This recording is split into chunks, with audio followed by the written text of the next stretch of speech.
தமிழ்நாடு முழுக்க 234 தொகுதியிலுமே இரட்டை இலை சின்னத்துல போட்டி போட போறோம்னு அறிவிப்பு வெளிவந்ததுமே அதிமுக தொண்டர்களுக்கெல்லாம் சும்மா உற்சாகம் தாங்க முடியலீங்களா பேசிக்கிறாங்க.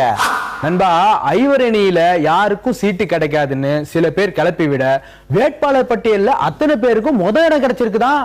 அது மட்டும் இல்லாம பழைய ஆட்களும் திரும்ப வந்திருக்காங்களாம் சொல்லிக்கிட்டாங்க. புதுமுகங்கள் நிறைய பேர் பட்டியல்ல இருந்தாலும் பழைய ஆட்களை விட்டுறக்கூடாது அப்படின்னு பேச்சாமா. அதனாலதான் பொன்னையன், செங்கோட்டையன், ஜெயக்குமார், சரோஜாவுக்கெல்லாம் சீட்டு கிடைச்சுதாமா.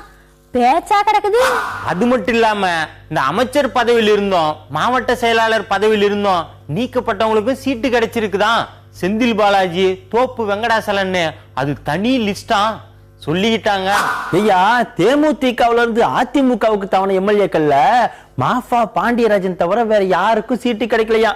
விஜயகாந்த் ஃப்ரெண்டு மதுரை சுந்தரராஜனும் பட தயாரிப்பாளர் மைக்கேல் ராயப்பனும் ரொம்ப ரொம்ப அப்செட்டா பேசிக்கிட்டுதாங்க ஐயா. பாட்டாளி மக்கள் கட்சியிலிருந்து வந்த கலையரசனுக்கு அணைக்கட்டு தொகுதியும் பூத்தா இளங்கோவனுக்கு தர்மபுரி தொகுதியும் கொடுத்தவங்க பாமகவை சமாளிக்க இது போதும் அப்படின்னு நினைக்கிறாங்களாம் பேசிக்கிட்டாங்க. நண்பா, இதுதான் இறுதி பட்டியல்னு கிடையாது, மாற்றங்கள் இருக்கும்னு சீட்டு கிடைக்காத ரத்தத்தின் ரத்தங்கள் நம்பிக்கையோடு இருக்காங்களாம். மேலெடுத்த சந்திக்கிற வேலையும் நடக்குதான் சொல்லிக்கிட்டாங்க.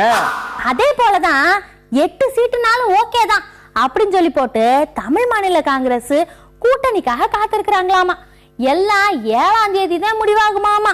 அதனால தான் சீட்டு கிடைக்காத சில கூட்டணி கட்சிகளும் அப்படித்தான் நம்பிக்கையோட காத்திருக்கிறாங்களாமா சொல்லிக்கிட்டாங்க. ஐயா, பல முன்னாள் இந்நாள் சாமாவுக்களும் அதிமுகவுல இருந்து திமுக பக்கம் தாவ தயாரா இருக்காங்களா.